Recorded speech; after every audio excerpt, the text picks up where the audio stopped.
하나님의 최선 복음이라는 제목으로 하나님의 말씀을 증거하도록 하겠습니다. 제목을 정하면서 조심스러운 마음이 있었습니다. 왜냐하면 마치 하나님이 평상시에는 최선을 다하지 않으시는 것 같다가 복음의 선물을 주실 때만 최선을 다하신 것처럼 느껴지실까 봐 조심스러웠습니다. 그런데 하나님은 늘 최선이신 분이시죠. 하나님의 마음은 한결같으시고 늘 진심이시고 우리를 향하여 늘 최선이신 분이십니다. 하나님의 베스트예요.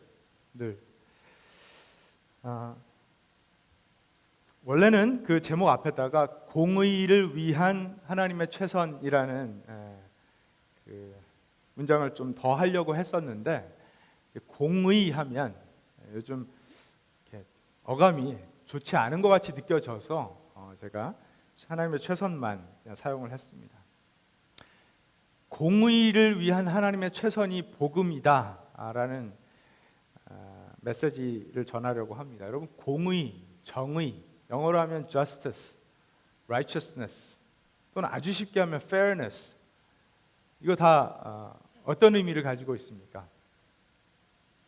하나님을 떠난 세상의 관점으로 정의, justice를 생각하면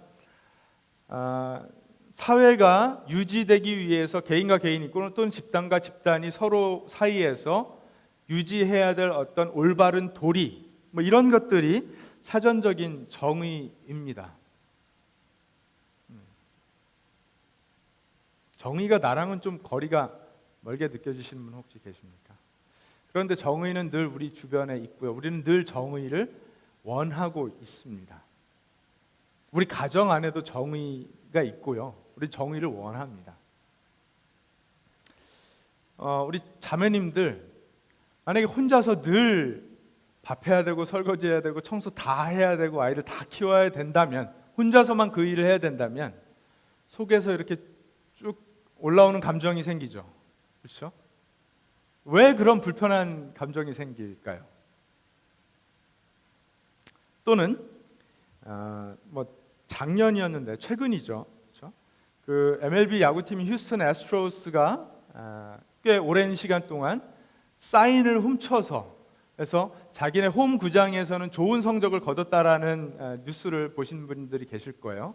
그래서 우승 트로피도 반납해라 이런 기사를 보신 일이 있을 것입니다. 그런 뉴스 들을 때 불편하죠. 그렇죠?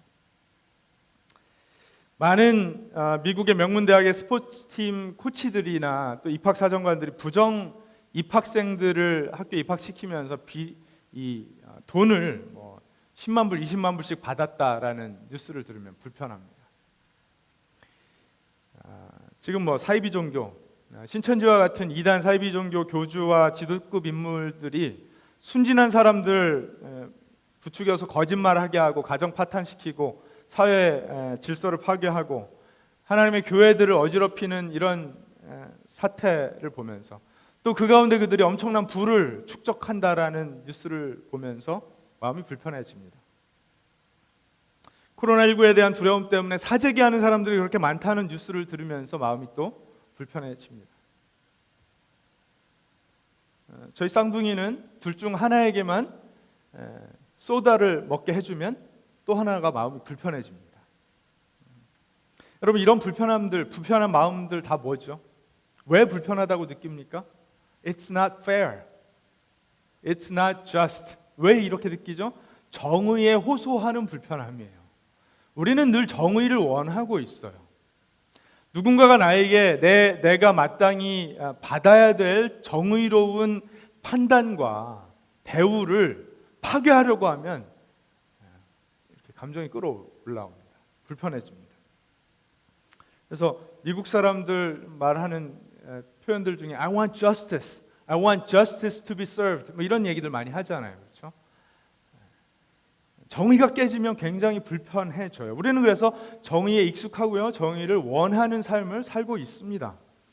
지금 우리가 계속해서 창세기 말씀을 큐티 해오고 있는데, 정의와 관련하여서 큐티를 아마 열심히 하신 분들은 뭔가를 느끼셨을 것 같아요.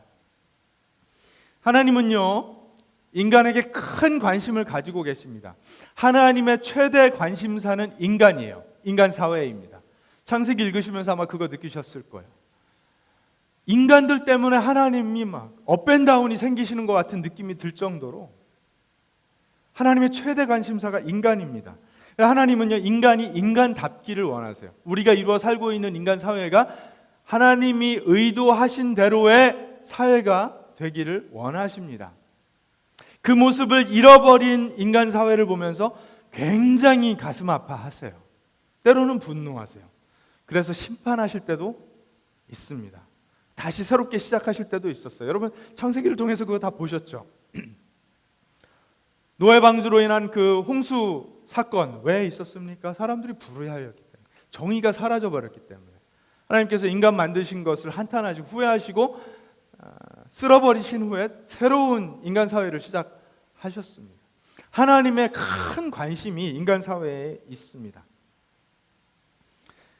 성경은 하나님이 의로우신 분이라고 이야기를 해요. 여러분 다 잘 알고 계시죠? 하나님 의로우신 분이십니다. 여기에 뭐 의문을 다할 분들 안 계실 거예요. 그런데 우리가 여기서 조심해야 됩니다. 하나님을 떠난 세상도 마치 정의를 이야기하고 있는 것 같기 때문에 정의라는 컨셉이 여기 있고 또 하나님은 여기 계신데, 가만히 이 둘을 잘 살펴보니까 하나님이 하시는 말씀과 하나님이 일하시는 방법들이 정의로워 보여요. 그래서 하나님은 정의라는 컨셉에 잘 들어맞는 분이구나, 하나님 그래서 의로우신 분이구나, 이렇게 생각할 수가 있습니다. 그런데 그런가요? 그래서 하나님이 의로우신 분인가요? 아니에요. 그렇지 않아요. 하나님은 의로움 자체세요. What is just, what is righteous comes from God. 하나님이 의롭다고 하시는 것이 의로운 것이에요. 하나님이 불의하다고 하시는 것이 불의한 것입니다. 인간들이 알아서 정의라는 컨셉을 만들어 놓고 하나님이 여기에 잘 들어맞네 해서 하나님이 의로우신 분이 아니라는 거예요. 그런 착각을 해서는 안 됩니다. 하나님은 의로운 분이세요. 하나님의 의로움의 기준 되세요. 그래서 하나님은요, 인간 사회가 의로워지기를 바라세요. 의로움을 회복하기를 바라세요. 여러분 지금까지 큐티에 오신 그 창세기 말씀 보면 6장 9절에 노아의 역사는 이러하다. 노아는 그 당대 의롭고 흠이 없는 사람이었다. 노아는 하나님과 동행하는 사람이었다. 이런 말씀이 있었죠. 그렇죠? 노아가 왜 의롭고 흠이 없습니까? 노아가 하나님과 동행하였기 때문에. 하나님과 올바른 관계에 있는 것이 의롭고 흠이 없다는 거예요. 그렇죠? 사람들이 정해놓은 정의로운 그 기준에 부합하기 때문에 노아가 의로운 것이 아니라 하나님과 그가 올바른 관계 속에서 동행하고 있었기 때문에 의로웠다는 것입니다. 노아의 가족을 제외한 나머지 세상을 하나님 심판하셨죠. 불의하였기 때문에 그렇습니다. 창세기 17장에도 보면 하나님께서 아브라함에게 나타나셨을 때 아브라함의 나이가 99이었는데 주님께서 그에게 나타나셔서 말씀하셨다. 나는 전능한 하나님이다. 나에게 순종하며 흠 없이 살아라. 하나님은 아브라함이 하나님께 순종하여 흠없고 의로운 삶을 살기를 원하셨어요. 사실 하나님께서 계속해서 의로움을 말씀하셨는데 사람들이 그걸 듣지를 못해서, 알아듣지를 못해서 계속해서 실패하다 보니까 하나님이 아브라함이라는 한 사람을 선택하셔서 민족을 일으키시고 하나님이 얼마나 의로우신 분이신지를 그 민족을 통해 보여주기를 원하셔서 아브라함을 선택하셨던 것이죠. 하나님께서 아브라함에게 개별적으로도 너는 의롭고 흠없이 살아라, 나에게 순종하라, 그렇게 말씀하셨습니다. 그리고 우리가 이번 주말에 큐티하고 있는 그 창세기 18장 19장 말씀에 보면 하나님께서 소돔과 고모라 땅을 왜 심판하십니까? 그들이 불의하였기 때문에, 그 땅에 정의가 없었기 때문에. 어제 여러분 큐티하신 본문에 얼마나 이상하고 끔찍한 말씀들이 나옵니까? 천사가 롯의 집을 방문했는데 그 동네 사람들이 다 몰려와서 그 잘생긴 천사, 아름다운 천사, 그 사람들 우리에게 달라, 우리와 그들이 성관계를 하겠다. 그것만 해도 너무 이상하고, 그런데 롯이 또 더 이상한 반응을 보이죠. 집에 찾아온 손님들에게, 우리 마을에 찾아온 손님들에게 그렇게 하면 안 된다. 남자를 알지 못하는 딸이 나에게 둘이 있으니 너희들 마음대로 해라. 이건 또 무슨 얘기입니까? 여러분 그 땅이 얼마나 불의했는지를 우리가 잘 볼 수 있는 말씀이죠. 그러고 나서 하나님께서 아브라함을 생각하셔서 롯과 그 두 딸을 구해주셨는데 그 두 딸이 아버지를 술 취하게 만들어서 아버지와 성관계를 합니다. 그 소돔과 고모라 땅에서 그 두 딸이 뭘 보고 배웠는지를 잘 알 수 있는 대목입니다. 이렇게 정의가 무너진 세상을 하나님께서 한탄하셨던 것입니다. 여러분, 세상에 정의가 있습니까? 정의가 있습니까? 없습니까? 사람들은 정의를 원하고요, 구하고 외치는데 세상에 정의가 있습니까? 없습니까? 어떻게 대답을 해도 틀릴 것 같죠? 여러분, 세상에 정의의 흔적이 있는 것 같습니다. 하나님이 의로우신 분이시기 때문에 하나님의 창조의 흔적이 남아있는 이 세상, 실패하고 무너졌지만 완벽하게 다 사라진 건 아니거든요. 그렇죠? 하나님의 창조의 흔적이 남아있기 때문에 하나님의 정의의 흔적도 남아있는 세상인 것 같습니다. 그러나 그 정의가 완벽한가요? 여러분, 그 프리스코 같은데 이제 시리나 카운티 저지를, 판사를 선거할 때가 옵니다. 투표할 때가 있어요. 그러면은 이제 길거리에 사인이 붙어요. 그 판사 이름하고 뭐 Justice of Peace 뭐 이렇게 붙습니다. 콜트를 가보면 그 판사 이름 옆에 Justice of Peace 뭐 이렇게 써 있습니다. 그러니까 인간 세상에서는 판사가 법을 가지고 판단을 하기 때문에, 심판을 하기 때문에 판사가 저스티스가 되는 거예요. 의의 기준이 되는 거예요. 그러나 실제로 그렇습니까? 그렇지 않죠. 한참 모자르죠. 부족하죠. 그렇죠? 점점 정의를 잃어버리고 있는 이 세상, 하나님의 공의가 희미해지고 사라져버리고 있는 이 세상, 어떻게 해야 될까요? 어떻게 해야 될까요? 그냥 정의가 다 사라져버리게 놔두면 될까요? 여러분, 그러면 우린 살 수 있습니까? 정의가 완전히 사라져버린다고 한번 생각해 보세요. 가정에도 정의가 없고 사회에도 정의가 없고 어디에도 정의가 없는 거예요. 살 수 있을까요? 못 살아요. 못 살아요. 그러면 그야말로 힘센 사람이 최고인 세상이 됩니다. 돈 많은 사람이 모든 걸 할 수 있는, 가난하고 궁핍한 사람들, 힘없고 약한 사람들, 소외된 사람들 아무렇게나 막 죽어 나자빠져도 아무 상관이 없는 그런 세상이 되는 거죠. 저와 여러분, 대단한 지식이 있습니까? 대단한 부가 있습니까? 권력이 있습니까? 힘이 있습니까? 다 죽어 나자빠질 그런 사람들이에요. 바울 사도는 지금 그 논리를 계속해서 전개해 오고 있었어요. 로마서 앞부분을 통해서 3장 20절까지의 말씀을 통해서 이거 봐라. 사람들은 나름대로 이 사회를 구성하면서 뭔가 이루어 보겠다라고 지금 살아오고 있는데, 뭔가를 증명해 보겠다고 살아오고 있었는데 다 실패하지 않았느냐, 이 이야기를 하고 있는 거예요. 그 로마서 1장 16절 17절 말씀, 우리가 전에 봤던 말씀 다시 보면은요, 내가 복음을 부끄러워하지 아니하노니 이 복음은 모든 믿는 자에게 구원을 주시는 하나님의 능력이 됨이라. 먼저는 유대인에게요 그리고 헬라인에게로다. 복음에는 하나님의 의가 나타나서 믿음으로 믿음에 이르게 하나니 기록된 바 오직 의인은 믿음으로 말미암아 살리라 함과 같으니라. 사도 바울은 자신의 아이덴티티를 복음으로 정의하고 자기의 사명을 복음으로 설명한 이후에 복음이 이런 것이다. 복음은 믿음으로 우리가 구원을 얻는다라는 메시지인데 그것을 통해서 하나님의 의가 우리에게 임한다라는 메시지이다라고 못 박아놓고 18절부터 지금 쭉 논리를 전개해 온 것입니다.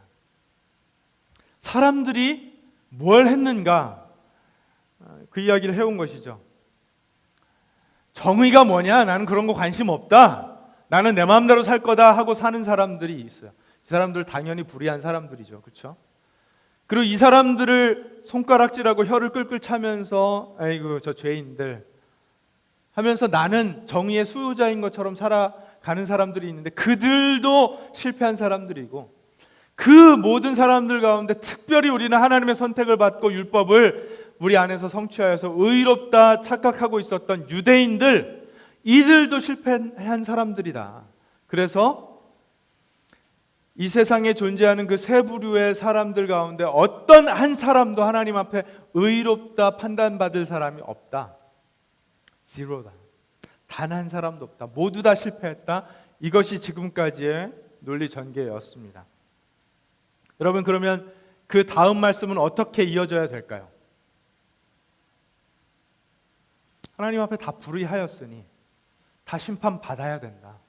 다 지옥불에 떨어져야 된다. 이게 논리적으로 나와야 될 말씀이죠. 그렇죠?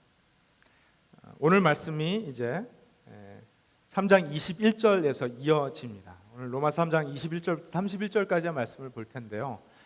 이 지금 20절까지 전개해온 바울의 논리가 어떻게 바뀌는지, 뒤집어지는지 말씀을 통해 보도록 하겠습니다. 3장 21절 말씀 함께 읽습니다. 시작.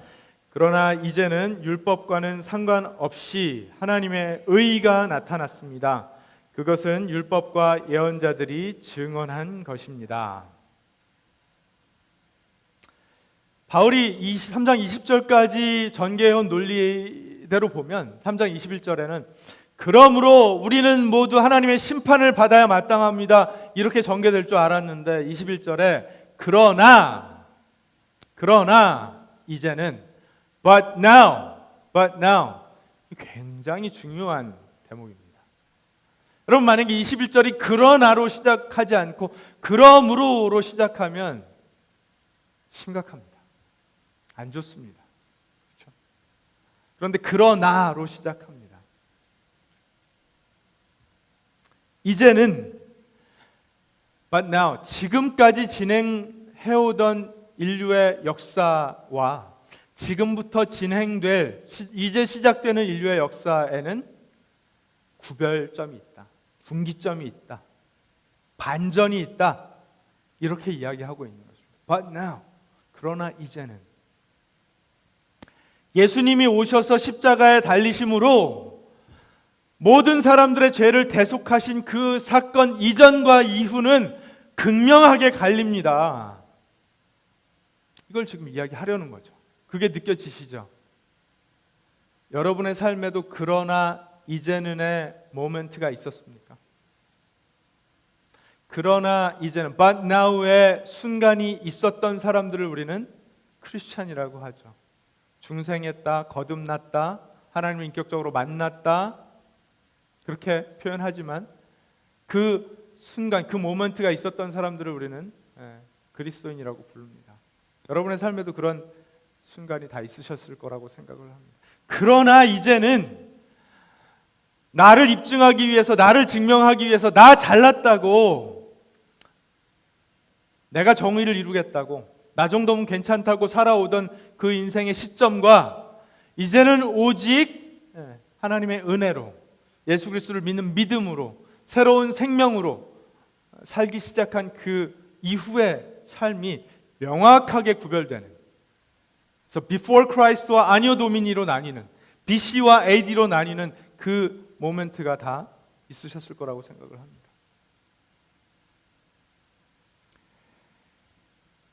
바울은 논리적으로, 연대기적으로, historically, chronologically, 그리고 종말론적으로 모든 면에서 그러나 이제는으로 이 시점이 갈린다라고 이야기하고 있는 것입니다. 여러분, 기독교 신앙은요, 나를 증명해내는, 내가 무언가를 성취해내는 그런 것이 아닙니다. 이 땅에 오신 예수 그리스도를 믿게 됨으로 인해서 예수와 더불어 시작되는 인생이 기독교 신앙의 출발점이 될 수 있습니다.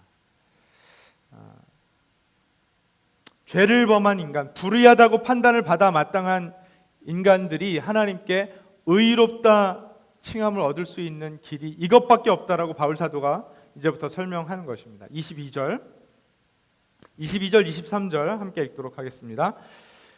그런데 하나님의 의는 예수 그리스도를 믿는 믿음을 통하여 오는 것인데 모든 믿는 사람에게 미칩니다. 거기에는 아무 차별이 없습니다. 모든 사람이 죄를 범하였습니다. 그래서 사람은 하나님의 영광에 못 미치는 처지에 놓여 있습니다. 아멘. 지금 이 로마서 3장 21절부터 26절 또는 31절까지의 말씀은요, 지난 2000년간 이 본문을 대해온 많은 신학자들, 설교자들, 성경학자들이 입을 모아서 이 본문은 만약에 성경 전체에 있는 말씀들을 랭크를 할 수 있다면, 우선순위를 매겨볼 수 있다면 가장 중요한 말씀이다 라고 입을 모으는 그런 말씀입니다. 여기에 구원론의 신학적인 용어들 가운데 이제 구원론이 있고요. 구원론 안에 구속, 속량, 그다음에 칭의 이런 단어들이 있거든요. 여기에서 다 나오는 거예요. 이 대목에서 너무나 중요한 말씀입니다. 한국 교회는 이 본문을 대하면서 이신칭의라는 표현을 사용해 왔습니다. 들어보신 적 있죠? 이신칭의. 오직 믿음으로 의롭다 칭함을 얻는다 라는 의미입니다. 사람은 그 어떤 방법으로도 하나님 앞에 또는 서로 앞에 의롭다 입증할 수가 없는데, 증명받을 수가 없는데, 오직 하나님 아버지께서 우리에게 보내주신 예수 그리스도를 믿는 믿음으로만 하나님께서 우리에게 하나님의 공의, 정의를 전이시켜 주셨다라는 거예요. 우리 스스로는 할 수 없었기 때문에 하나님께서 예수 그리스도께서 이루신 그 완벽한 의, perfect righteousness를 전이해 주셨다라는 거예요. 전염병이 옮아오듯이 우리에게 옮아왔다라는 것입니다. 이것은 그 종교개혁을 주도했던 마틴 루터가 주장했던 것인데 새롭게 만들어냈던 것은 아닙니다. 이미 세인트 어거스틴에 의해서 오래전에 주장되었던 것이고, 그보다도 앞서서 하나님께서 에덴 동산에 범죄한 인류를 대하시면서 보여주셨던 개념이에요. 아담과 하와가 죄를 짓고 부끄러워서 가리고 두려워서 숨었을 때 하나님께서 어떻게 해주셨죠? 그들이 나뭇잎으로 만들어서 이 옷을 만들어서 입은 걸 보시고 짐승의 가죽을, 피 흘린 짐승의 가죽으로 옷을 입혀주셨다라는 말씀이 창세기 3장에 기록되어 있습니다. 이것은 하나님께서 죄를 지은 인류가 피를 흘려야만 하나님 앞에 인정받을 수 있다라는 것을 실제로 보여주셨던 장면이었어요. 그 이후로 이스라엘 백성들은 하나님 앞에 그 관계가 올바르게 회복되기 위해서 늘 제사를 드려야만 했습니다. 그렇죠? 흠없는 어린 양, 비둘기, 이런 것들을 속죄 제물로 하나님 앞에 바쳐서 하나님과의 관계가 다시 피스풀 해줄 수 있도록, 샬롬을 회복할 수 있도록 했습니다. 그래야 하나님의 공의가 저들을 심판하지 않기 때문에 그렇게 해야만 했어요. 그런데 어떻게 됐습니까? 그것도 다 한계가 있는 일이라는 거예요. 율법을 지키는 것도 한계가 있는 일이라는 거예요. 그걸로 하나님 앞에 공의롭다 인정받을 수 없었다라는 것입니다. 그런데 아까도 말씀드렸지만 하나님의 가장 큰 관심은 누구죠? 사람이에요. 인간이에요. 가장 큰 관심이 인간 사회에 있습니다. 그래서 하나님의 사랑이 너무나 지극히 크기 때문에 하나님의 공의로 인간 사회를 또다시 심판해버리고 이 지구상에서 싹 쓸어버리시고, 됐다, 이제는 나는 모르겠다, 없었던 일로 하자, 인간 나는 이제 모르겠다, 이렇게 하실 수가 없는 거예요. 이렇게 하실 수가 없는 거예요. 여러분, 하나님께 딜레마라는 것이 있을 리가 없겠지만 저는 이걸 딜레마라고 표현하고 싶습니다. 하나님은 공의로우신 분이시기 때문에 죄인들과 함께 하실 수가 없습니다. 범죄한 자들을 그대로 용납해 주실 수가 없습니다. 구약 성경을 읽다 보면 하나님께서 범죄한 사람들을 심판하시는 말씀들이 계속해서 나오죠. 하나님 심판하시는 분이세요. 그러나 동시에 하나님은 사랑의 하나님이세요. 그렇죠? 하나님이 인간을 포기하실 수가 없는 분이세요. 너무나 사랑하세요. 그러면 하나님의 그 공의의 심판과 사랑 사이에서 하나님 어떻게 하셔야 될까요? 딜레마가 있는 것처럼 보입니다. 저에게는. 여러분, 우리가 하나님의 사랑이 얼마나 큰지를, 하나님의 공의를 외면한 채 알 수가 없어요. 또 하나님의 공의가 얼마나 절대적이고 굳건한 것인지를 하나님의 사랑을 모른 채로 알 수가 없습니다. 오늘 이 말씀 가운데 그게 다 드러나요. 24절 말씀으로 넘어갑니다. 시작. 그러나 사람은 그리스도 예수 안에서 얻는 구원으로 말미암아 하나님의 은혜로 값없이 의롭다는 선고를 받습니다. 또 그러나죠. 그렇죠? 아무도 하나님의 영광에 이르지 못하는 그런 처지에 놓여 있었는데, 그러므로가 아니라 그러나 사람은 그리스도 예수 안에 얻는 구원으로 말미암아, redemption, 속량으로 말미암아. 여러분, 이 속량이라는 단어, 구원이라는 단어는요, 상업적인 용어입니다. 이 당시 바울이 이 단어를 사용할 당시에 로마 제국 안에는 노예 제도가 있었죠. 사람들이 노예를 사고 파는 그런 제도가 있었는데, 노예로 어떤 주인을 모셔야 되는, 그래서 자기가 그 빚진 걸 다 갚을 때까지는 꼼짝없이 노예 생활을 해야 되는 사람을 어떤 사람이 그 값을 대신 지불하고 자유롭게 풀어주는 거예요. 그걸 redeem이라고 합니다. 속량, 구속, 값 주고 값을 대신 지불하고 사다, 이런 뜻을 가지고 있어요. 하나님께서 우리가 지불해야 될 대가를 하나님 스스로 대신 지불하시고 우리를 속량해 주셨다라는 거예요. 구원해 주셨다라는 것입니다. 여러분, 기쁘십니까?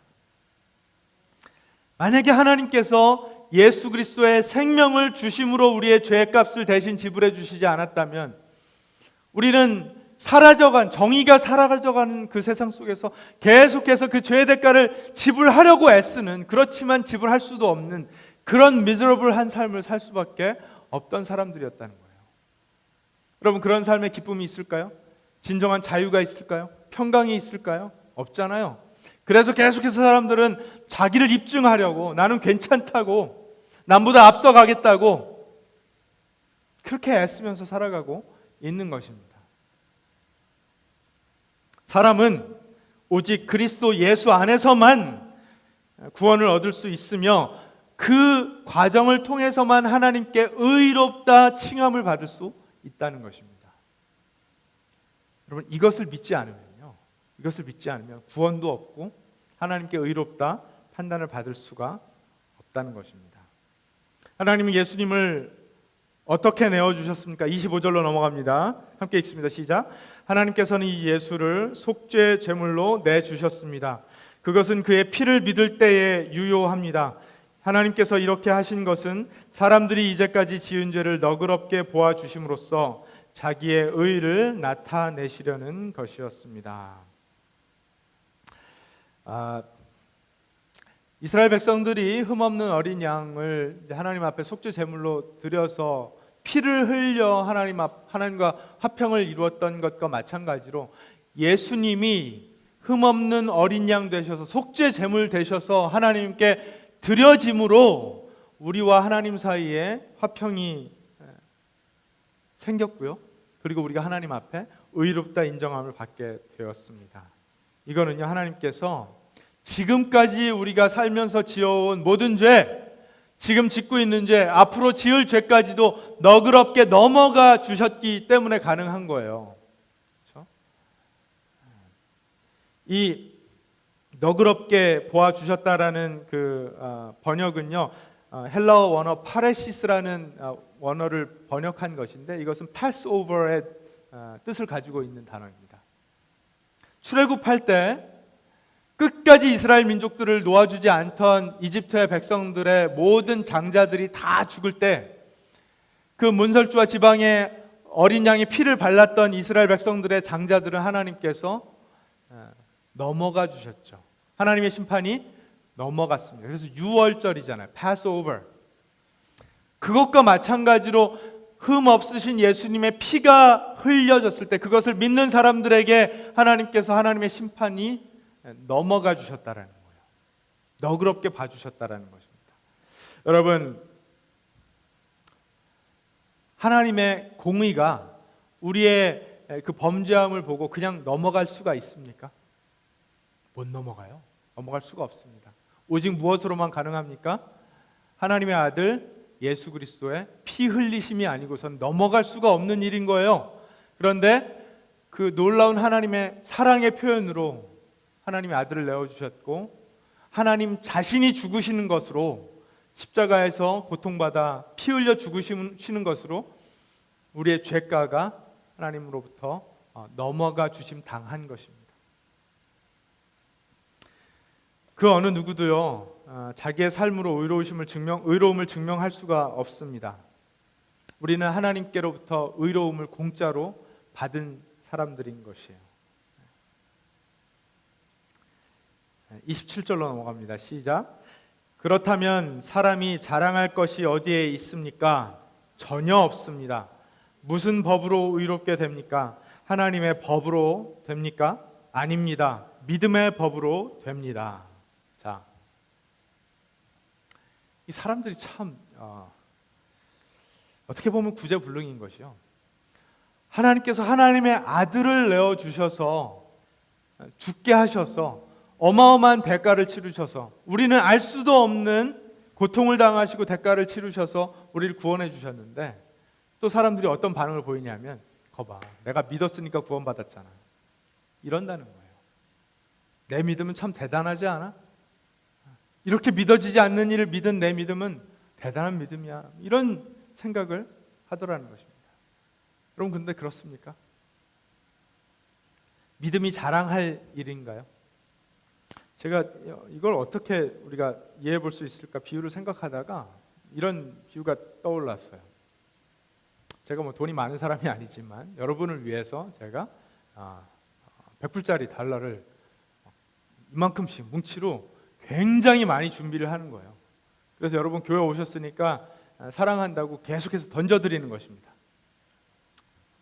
그 자리에 가만히 앉아있기만 해도 돈 뭉치가 와서 돈다발이 와서 여러분 품에 안겨요. 그러면 돈 문제로 걱정하시던 여러분들은 어떤 느낌이 드실까요? 어떤 감정이 생길까요? 야, 이거 봐라, 내가 캐치를 잘해서 이 돈을 얻었네, 이런 생각이 드실까요? 아니잖아요. 이거 보면서 이 돈 생겼다, 갑자기 이렇게 많은 돈이 생겼다, 할렐루야, 기분 좋다, 하나님 찬양하고 그러지 않겠습니까? 거기에서 나의 캐치 실력을 보라, 내가 얼마나 절묘하게 잘 잡았는가, 이거 자랑할 사람이 어디냐는 거예요. 그래서 나의 믿음을 자랑하는 사람은 나의 믿음으로 내가 얻은 것이 뭔지를 잘 모르는 거예요. 그게 얼마나 가치 있는 것인지, 얼마나 영광스러운 것인지 모르는 거예요. 그렇죠? 근데 믿지 않는 사람들은 어떻게 하는 거죠? 돈다발이 날라오고 있는데 이게 뭐지 하면서 그냥 지나가는 거예요. 잡을 생각도 하지 않는 것입니다. 가만히만 서 있기만 해도 주머니 속으로 돈다발이 알아서 들어올 수 있는데 뭐가 날라오고 그래 피해서 도망가는 것입니다. 믿지 않는 게 그런 거예요. 여러분 하나님의 은혜는요 파격적입니다. 충격적입니다. 지금 우리에게는요 믿음이 있기 때문에 이 말씀이 대수롭지 않게 들릴 수 있지만 바울 사도가 이 말씀을 선포하고 있었던 2000년 전에 자기 의로, 자기 열심으로 자기를 증명하려고 애쓰고 살았던 유대인들 입장에서는 이 메시지는 너무나 충격적이고 파격적이어서 도무지 믿을 수가 없는 그런 메시지였습니다. 하나님께서 우리를 값없이 오직 은혜로 선물로 의롭다 인정해 주셨다라는 이 메시지는요 인간이 들을 수 있는 많은 소식 가운데 가장 귀한 메시지라는 거예요. 이보다 더 큰 메시지는 없다는 것입니다. 여러분 그렇게 믿으십니까? 여전히 돈다발이 생각나시나요? 네. 28절로 넘어가겠습니다. 함께 읽습니다. 시작. 사람이 율법의 행위와는 상관없이 믿음으로 의롭다고 인정을 받는다고 우리는 생각합니다. 이것이 믿는 사람들의 자세라는 것이죠. 믿는 사람들의 생각이라는 것입니다.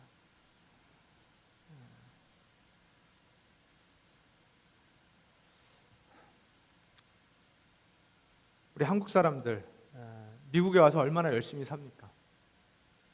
그렇죠? 밤낮 가리지 않고, 특별히 우리보다 윗세대 어르신분들은 정말 투잡, 쓰리잡 뛰어가면서 열심히 삽니다. 저도 처음 이민 왔을 때 저희 가정이 한국에서 경제적으로 진짜 망해서 왔기 때문에 학교 다니면서도 투잡, 쓰리잡 할 때가 많이 있었습니다. 50시간, 60시간, 어떤 때는 70시간도 일하면서 살았습니다. 왜 그렇게 열심히 살죠? 없으니까요. 먹고 살아야 되니까요. 그리고 열심히 당연히 살아야 되지 않습니까? 무엇을 위한 열심입니까? 무엇을 위해서 그렇게 공부도 열심히 하고 일도 열심히 하고 돈도 많이 벌려고 애쓰고 뭘 위해서 그렇게 하고 있죠? 나의 영광을 위해서는 혹시 아닙니까? 혹시 우리 가정의 영광을 위해서는 아닙니까? 여러분, 그렇게 해서는요, 하나님의 영광을 만날 수가 없습니다. 그런데 하나님께서 율법의 행위와는 상관없이 오직 믿는 사람들에게 의롭다 인정함을 주시면, 이신칭의 은혜를 허락해 주시면, 하나님께 인정을 받고 나면 어떻게 될까요? 우리가 그제서야 비로소 자유를 얻어요. 마음이 편해져요. 평강이 생겨요. 그렇게 해서 나를 입증할 게 아니구나. 그런 열심을 통해서 나의 영광을 드러낼 일이 아니구나. 나는 그렇게 하지 않아도 하나님께 용납되었구나. 인정받았구나. 거기서 뭘 느끼냐면요, 자유를 경험해요. 그제서야 평강을 경험합니다. 바울이 계속해서 이야기해요. 29절, 30절, 31절 말씀 연속으로 읽겠습니다. 시작. 하나님은 유대 사람만의 하나님이십니까? 이방 사람의 하나님도 되시지 않습니까? 그렇습니다. 이방 사람의 하나님도 되십니다. 참으로 하나님은 오직 한 분뿐이십니다. 그러므로 하나님께서는 할례를 받은 사람도 믿음을 보시고 의롭다 하시고 할례를 받지 않은 사람도 믿음을 보시고 의롭다고 하십니다. 그러면 믿음으로 말미암아 우리가 율법을 폐합니까? 그럴 수 없습니다. 도리어 율법을 굳게 세웁니다. 율법으로 열심히 살던 사람들, 그렇지 않은 사람들 구별 없이 하나님께서 의롭다 인정해 주신다는 것입니다. 여러분, 얼마나 unfair하게 느껴집니까? 세상에 이렇게 불공정한 일이 어디 있습니까? 그렇죠? 그런데 이게 하나님의 공의라는 거예요. 이것이 가장 공평한 일이라는 것입니다. 이게 아니면, 이 방법이 아니면 이 세상 그 어느 누구도 하나님께로 갈 사람이 없다는 것입니다. 어떠한 열심으로도, 자신의 영광을 드러내려는 어떠한 열심으로도 불가능하다라는 거예요. 하나님께서 너 됐어, 너는 그냥 내가 인정해 줄게, 이 하나님의 선포가 아니면 안 된다는 것입니다. 그러면 여러분, 하나님의 그런 선포를 들은 사람들은 어떨까요? 여러분, 우리 자녀들을 생각해 보면 알 수 있습니다. 우리 자녀들이 엄마 아빠의 마음에 들어야지 집에서 밥도 먹을 수 있고 엄마가 용돈도 주고 집에서 살 수 있다고 하니까 죽어라 공부하고 엄마 아빠 눈치 보고 혹시라도 말 안 들으면 혼날까 봐 맨날 조마조마하게 살고, 이런 아이들에게 자유가 있을까요? 기쁨이 있을까요? 평강이 있을까요? 없어요. 그런데 아이들에게 너는 공부 잘해도 내 아들이고 내 딸이고 공부 못해도 내 아들이고 내 딸이야. 편식해도 내 자식이고 편식 안 해도 내 자식이야. 엄마 말 잘 들어도 엄마 아들이고 잘 안 들어도 엄마 아들이야. 이렇게 무조건적인 용납을 아이들이 경험하고 나면 아이들의 마음이 편해져요. 그렇게 되면 뭐가 회복되죠? 관계가 회복됩니다. 인정함을 받으면 관계가 회복돼요. 그래서 그 이후부터는 어떻게 될까요? 엄마가 하는 말을 듣고 싶어져요. 엄마랑 아빠랑 사이좋게 살고 싶어져요. 엄마 아빠 마음이 뭔지 궁금해져요. 물론 아이들이 완벽하지는 않아서 성장하는 기간 동안에 좀 죄를 지을 때도 있죠. 범죄할 때도 있죠. 그러나 이것이 큰 원리예요. 이걸 여러분 만약에 놓치시면요, 절대로 우리 자식들을 건강하게 키울 수가 없습니다. 하나님 마찬가지세요. 하나님 우리 아버지 되세요. 우리를 먼저 인정해 주셨어요. 하나님 품 안에 들어온 우리들은 어떨까요? 율법 그게 뭐야? 난 몰라. 이럴까요? 아니라는 거예요. 그제서야 비로소 율법의 정신이 무엇인지, 하나님의 요구가 무엇인지 알 수 있게 된다는 것입니다. 그제서야 자발적으로 하나님 말씀에 순종할 수 있는 삶이 시작된다라는 거예요. 율법을 버리겠습니까? 그럴 수 없습니다. 도리어 율법을 굳게 세울 뿐입니다. 바울 사도가 그래서 그렇게 말하는 것입니다.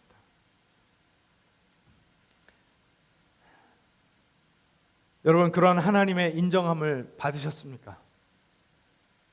알고 계십니까? 믿으십니까? 그래서 자유하신가요? 평강하십니까? 언제든지 하나님 품에 나아갈 수 있는 그 권세를 믿으십니까? 그게 가능해야 돼요. 저와 여러분의 일상의 삶 속에 그게 있어야 돼요. 그 관계가 그렇게 온전하게 회복되지 않으면 우리는 정의를 외칠 수도 없고요. 정의가 뭔지를 올바르게 알 수도 없고요. 정의가 점점 희미해지는 삶을 살 수밖에 없습니다. 사랑하는 여러분, 이 세상에 정의가 희미해지는 것을 보면서 우리는 가슴을 치고 통탄해야 됩니다. 그것이 알고 싶다 그런 방송 보시면서 저 사람 어떻게 저런 짓을 할 수 있어 손가락질하고 혀를 끌끌 차는 것뿐만 아니라 2020년도 12월에는 조두순 씨, 그 8살짜리 어린 여자아이를 성폭행하고도 뻔뻔스러웠던 그 조두순 씨가 이제 풀려난다고 하는데 어떻게 저런 사람이 풀려날 수 있어 뭐 이런 이야기하면서 그럴 것이 아니라 이 세상에 여전히 가난하고 어려움에 처한 사람들, 도움의 손길이 필요한 사람들이 그냥 무방비 상태로 아무런 보호 없이 놓여져 있다는 사실 자체를 보면서도 우리가 가슴을 치고 아파해야 합니다. 왜냐하면 그들을 위한 정의가 희미해지고 있기 때문에 그래요. 그런데 하나님의 마음은 그들을 향하고 있다는 것을 여러분 알고 계십니까? 저는 이 코로나19 사태를 보면서요, 목회자로서 여러 가지 생각들을 많이 합니다. 물론 한국 같은 경우에는 이제 신천지의 그런 악행이 드러나고 좀 사람들에게 분별력이 생기는 그런 기회도 된다고 생각을 하지만, 그럼 코로나19뿐만이 아니라 전 세계적으로 작년만 해도 우리나라 대한민국의 면적보다 더 큰 면적이 호주의 그 산불로 인해서 사라졌다고 하죠. 숲이 사라졌다고 하고요. 그리고 지금 어쩌면 코로나19보다 더 심각한 사태는 메뚜기 떼의 습격이라고들 이야기합니다. 그래서 식량 문제가 심각해질 수 있다고까지도 이야기를 합니다.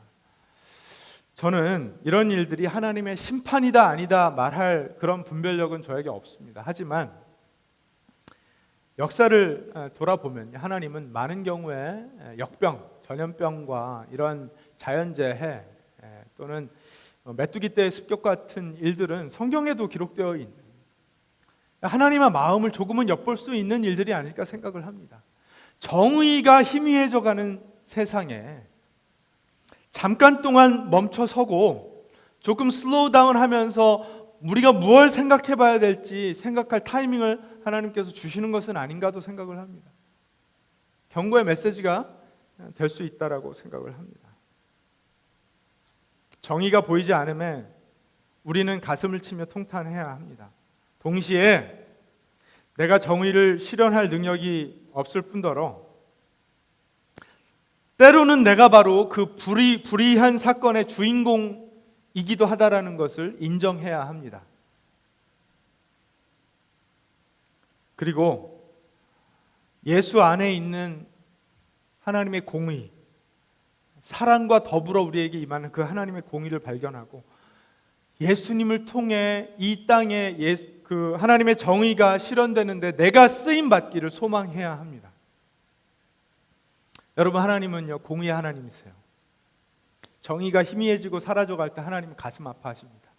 하나님은 인간 세상에 지대한 관심을 가지고 계시기 때문에 그냥 보고 계실 수만은 없으셔서 하나님의 아들을 이 땅에 오게 하셨고 피 흘려 죽게 하셨고 우리를 대속하게 하셨고 그것을 통해서 우리를 의롭다 인정해 주셨어요.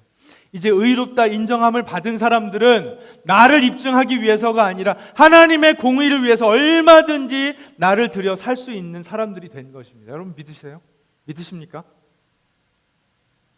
그러면 나를 통해서 내 이웃의 삶에, 내 가정에, 내가 섬기는 이 공동체와 내가 속한 지역사회에 정의가 실현되지 않고 있음을 가슴을 치며 통탄해야 합니다. 가슴 아파해야 합니다. 세상은 어차피 그런 거니까, 어차피 그렇게 흘러가는 거니까 나 같은 사람이 뭘 할 수 있겠어. 그게 아니라 이제는 나를 들여 하나님의 마음을 이 땅에 드러낼 수 있는 그런 사람들이 되었기 때문에 우리 공동체는, 여러분들의 가정은 그런 역할을 할 수 있어야 될 줄로 믿습니다. 아멘이시죠? 그러므로 여러분, 그 BC와 AD를 나눈 사건, 그 십자가의 사건에 주목하시고 하나님께서 그 사건을 통하여 우리에게 주신 구원의 은혜를 붙드시기 바랍니다. 그 안으로 들어오셔서 누리시기를 바랍니다. 하나님은 언제나 여러분을 향하여 두 팔을 벌려 기다리고 계십니다. 기도하겠습니다.